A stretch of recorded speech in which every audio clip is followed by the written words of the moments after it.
All right, we are diving into a world that has been completely, fundamentally rewritten. We're talking about a city that's been quarantined, but not from any virus you've ever heard of.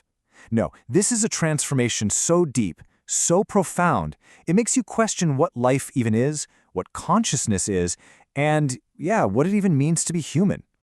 Okay, so let's just jump right into the thick of it with this line, because it drops us straight into the mystery. This isn't some slow burn apocalypse. It's a sudden, almost beautiful, and frankly terrifying metamorphosis. And it all kicked off because of one single global event.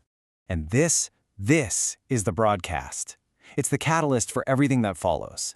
I want you to just imagine for a second every single person on Earth, all at once, having an experience. But for every single person, it's completely different. A shared moment in time that somehow nobody shared. How do you even begin to explain that? That's it, 17 seconds. Seriously, that's all it took. Less time than it takes to check your email. And in that tiny slice of time, the basic rules of reality just got a complete and total rewrite for everyone, everywhere.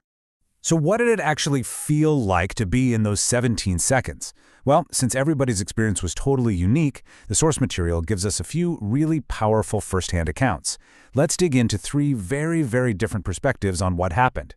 So, for an architect, this wasn't just some weird, trippy feeling. This was a horrifying professional bombshell.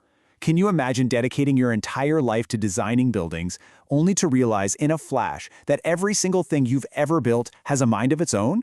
That it has intentions you never, ever planned for? But, where the architect saw this terrifying reality, a child just heard music. For them, it wasn't some complex, world-shattering theory.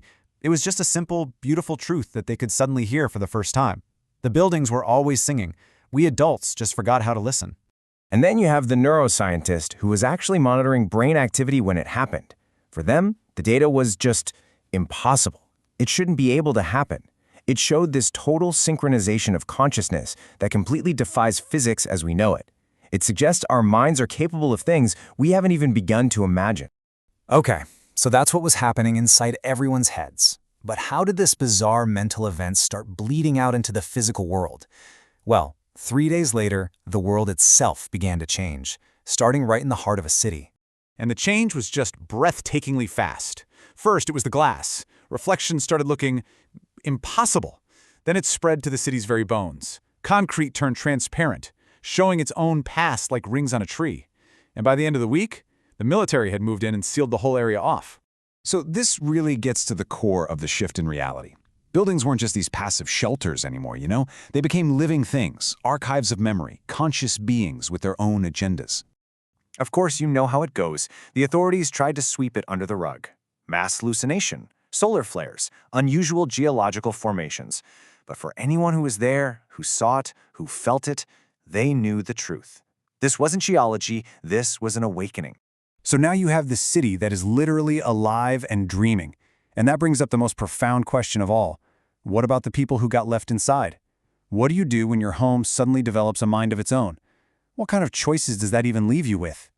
And this is where we get to the most radical, most mind-bending idea to come out of this whole crystallization event. See, not everyone tried to escape the change. Some people, they ran right towards it. They chose to embrace a totally new way of existing. They called it integration. The idea was, instead of just living in a building, you could become part of the building. Your consciousness, your memories, your very sense of self could just dissolve and spread out and merge with the dreaming city itself. And according to the people who actually went through it, the experience was a complete redefinition of what it even means to be alive.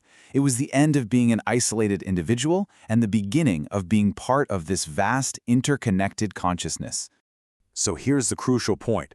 For some people, like this student, Timothy Chen, this strange new world wasn't some kind of apocalypse. It was a homecoming. It was an end to a kind of loneliness they didn't even have a name for. But of course, it's never that simple, is it? This incredible offer of transcendence, it came with a huge, fierce debate. A debate about what was really being gained by dissolving the self and what was being lost, maybe forever. From one point of view, integration was the ultimate liberation. It was a way to escape the prison of your own individual ego, a chance to become something infinitely bigger than biology ever intended.